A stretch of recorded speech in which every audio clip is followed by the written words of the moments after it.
in it. We publish things all the time I don't agree with. Right. I'm not particularly religious, but we publish religious news. And that there are many people in many gay and lesbian people who are working right alongside their non-gay counterparts within the church and are working very much in the mainstream, while some of us have chosen to choose another path. And so, I mean, That's a diverse doesn't community. make you a bad person. Right. I guess that's the whole bottom line. Yeah, well, my point is that there's no such thing as a gay and lesbian perspective on anything, because there are gay and lesbian conservatives, there are atheists and Christians and Jews and all kinds of gay and lesbian people. Gay and Republicans. Oh my goodness. there are ironies in our community, But in my perspective. The whole idea, and I think you really have made an excellent point, is to work yourself out of a job. I don't see it happening. But well, not right that away. would be a goal to have. Another article that I would like to discuss in the News Telegraph is the presidential decision on the military ban. Now, Barney Frank, who is a representative from Massachusetts. Right, openly gay. Openly gay. Rather outrageous in his behavior, or well, not so much outrageous, but I guess he has been involved in behavior that many people... He's gotten a lot of press. Yeah, have found less than acceptable. Like would that be fair? I think that's fair. Yeah. I think that's fair of a lot of U.S. representatives, but it's also yes, true of Barney Frank. Barney Frank. Yes. Okay. Barney Frank has chosen to speak, and he calls it the don't ask, don't tell, don't investigate. The attitude of the government toward gays in the military. Do you agree with that? Well, I think this is a really difficult issue for our community and also for the president. I think the president was well-intentioned when he pledged to lift the ban. I think all of us, including the gay and lesbian leadership nationally, was caught off guard with the amount of reaction that the right wing could mount in a short period of time. And it's become clear to me that a compromise is inevitable. What Barney Frank was doing, he got a little bit of flack for coming out so strongly so early in the debate, but was looking for a middle ground, because he saw that if the president was to lift the ban as completely as he wanted to, that Congress might just reimpose it as a law, which would make things worse than they were to begin with. Do you think Barney Frank is an appropriate spokesperson on this issue? I think he is a spokesperson. A spokesperson. Yeah, and I think he can speak from his position as a U.S. representative who served his constituent and keeps getting reelected, and that he can speak as an openly gay person.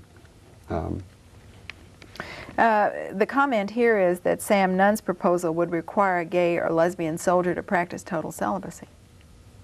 The Nunn proposal would, and I don't think that's acceptable. I think that whatever criteria or guidelines are settled on, they should be equally applied to heterosexuals as well as homosexuals. Sexual conduct in a military institution is not appropriate, regardless of whether it's between opposite sex or same sex. And gays can live with the same guidelines for conduct as their non-gay counterparts can.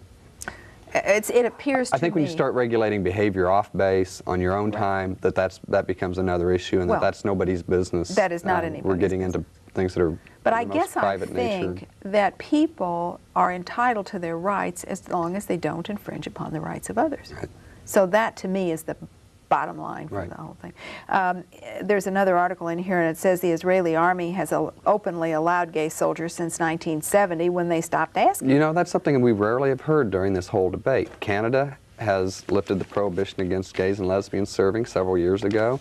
Israel, many European countries, including Sweden, and in fact, I think most European countries, except perhaps Britain, do not have an express prohibition against gays and lesbians serving, and their militaries operate just fine.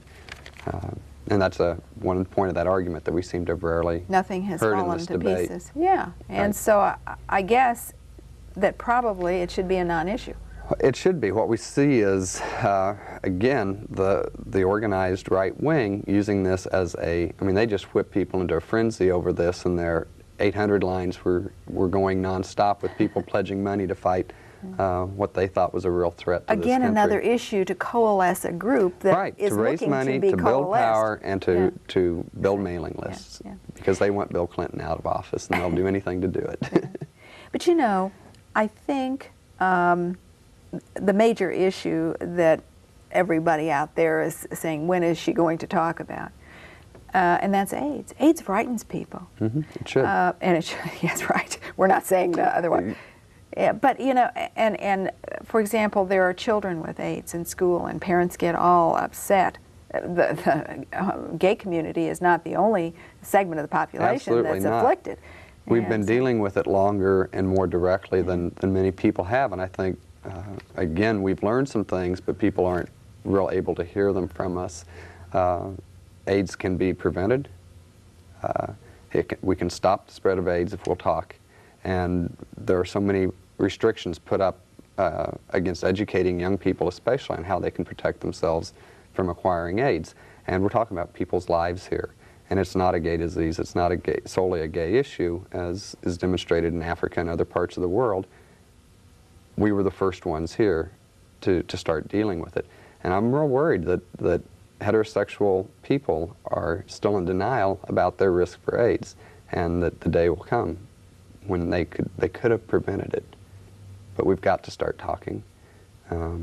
Well, and we have to start talking about issues that, such as sex, that the general public likes to be voyeurs in the movies, but they don't like to talk about the good, hard issues that directly honest, affect them. frank, understandable right. conversation. We just like to go to especially the with young movies. people, even That's though right. they're the ones that are out. That's right. You know, many of the fastest growing group of people getting AIDS is heterosexual young people in their 20s, because an incubation period can last up to 6 years. Many of those kids acquired it when they were in high school and college. And, you know, we need to start talking to our young people sooner. What changes do you see? You know, you're young. You have... Thanks. Yeah, right. Well, you know, everything's relative. You're younger than I am. There are a lot of changes going to occur in the next 20, 25 years. You're involved in the gay and lesbian community. It occurs to me that the first wave of any group has to be more militant. After that wave passes, sometimes things calm down and people can sit down and talk. I don't know. What do you see? Do you see things changing? Are you optimistic? What do you think? That's the toughest comment question here. you've asked me so far. I'd like to be optimistic. I think we're facing, and maybe it's just because of the initiative effort here in Missouri, that I'm a little more pessimistic than I normally am. I think we have a huge battle ahead of us the next few years. When I started getting involved as an activist with the paper, I wanted to change the world. I don't think I'm going to be able to do it in my lifetime. I think we're going to make progress, but it's going to be painful progress. Committed people moving forward. Need more of them. As I tell you that I have appreciated your coming, John Barnett, who is regional editor of the Lesbian and Gay News Telegraph, I would remind you that the colors red and orange and yellow and green and blue and purple may not be equally pleasing to every eye, but together they are a very pleasurable rainbow. They blend and they please, and no one can deny the beauty of the rainbow. Thank you, John. Thank you. Thank you for being with us. It's always nice to have you as we review and decide that there are many things of interest in our world. Goodbye.